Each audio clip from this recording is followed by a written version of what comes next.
ডিসেম্বৰ মাহৰ শেষৰ ফালে আৰু 10,000 নতুন পোষ্টৰ আমি বিজ্ঞাপন উলিওৱাৰ বাবেও যাৱতীয় কাম-কাজ আমি আগবঢ়াই লৈ গৈছোঁ। আজি আমি নিৰ্ধাৰিত সময়ত প্ৰতিশ্ৰুতি দিয়া মতে তৃতীয় বৰ্গৰ চাকৰি পৰীক্ষাৰ ফলাফল ঘোষণা কৰিছোঁ। লগে লগে আমি কাট অফ মাৰ্কসমূহো আমি ঘোষণা কৰিছোঁ।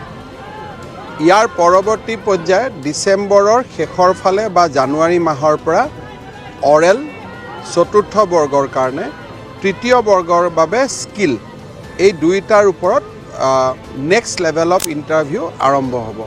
আৰু মই ভাবোঁ যে এই বিত্তীয় বৰ্ষতে আমি নিযুক্তিৰ প্ৰক্ৰিয়া সম্পূৰ্ণ কৰিব পাৰিম। তেওঁলোকক ইয়াতে চাওক, দিব্যাংগসকলৰ গোটেই ব্যৱস্থাটোক আজিকালি মেইন ষ্ট্ৰীমিং কৰা হৈছে। যিকোনো চাকৰি, ইউনিভাৰ্চিটি, কলেজ সকলো পঢ়া বা চাকৰি সকলোতে তেওঁলোকৰ 4% ৰিজাৰ্ভেশ্যন থাকে। ডিচেম্বৰ মাহৰ শেষৰ ফালে আৰু 10,000 নতুন পোষ্টৰ আমি বিজ্ঞাপন উলিওৱাৰ বাবেও যাৱতীয় কাম-কাজ আমি আগবঢ়াই লৈ গৈছোঁ। আজি আমি নিৰ্ধাৰিত সময়ত প্ৰতিশ্ৰুতি দিয়া মতে তৃতীয় বৰ্গৰ চাকৰি পৰীক্ষাৰ ফলাফল ঘোষণা কৰিছোঁ। লগে লগে আমি কাট অফ মাৰ্কসমূহো আমি ঘোষণা কৰিছোঁ। ইয়াৰ পৰৱৰ্তী পৰ্যায়ত ডিচেম্বৰৰ শেষৰ ফালে বা জানুৱাৰী মাহৰ পৰা অৰেল চতুৰ্থ বৰ্গৰ কাৰণে তৃতীয় বৰ্গৰ বাবে স্কিল এই দুইটাৰ ওপৰত নেক্সট লেভেল অফ ইণ্টাৰভিউ আৰম্ভ হ'ব। আৰু মই ভাবোঁ যে এই বিত্তীয় বৰ্ষতে আমি নিযুক্তিৰ প্ৰক্ৰিয়া সম্পূৰ্ণ কৰিব পাৰিম। তেওঁলোকক ইয়াতে চাওক, দিব্যাংগসকলৰ গোটেই ব্যৱস্থাটোক আজিকালি মেইন ষ্ট্ৰীমিং কৰা হৈছে। যিকোনো চাকৰি, ইউনিভাৰ্চিটি, কলেজ সকলো পঢ়া বা চাকৰি সকলোতে তেওঁলোকৰ 4% ৰিজাৰ্ভেশ্যন থাকে।